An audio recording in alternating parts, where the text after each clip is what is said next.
Hi guys, driving in here in the kitchen. I was wanting to share this with you guys. You know, when you do canning, in the water you're supposed to put just maybe a tablespoon or a splash of white vinegar. And this is an example of two different runs that I did. One was salsa, which is that over there, and then over there is my diced tomatoes, or crushed tomatoes more effectively. But anyway, one of them I forgot to put the vinegar in, and the other one I did. Can you see the difference here? I've not washed these yet.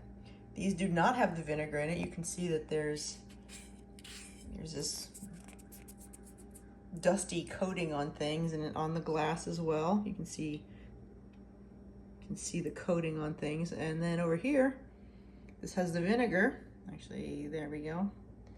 That has the vinegar in the water, and the glass is so much cleaner. The lid doesn't have that buildup all over it. And you can see where my finger has been touching it because I had to pull the rings off. But yeah, it made a huge difference. So I will try to be more diligent about remembering to put the vinegar in, because this over time is also building up in my canner.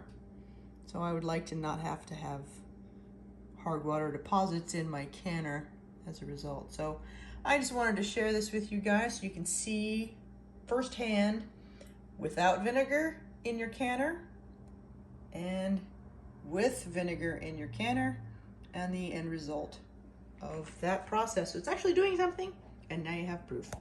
All right, you guys have fun preserving your harvest.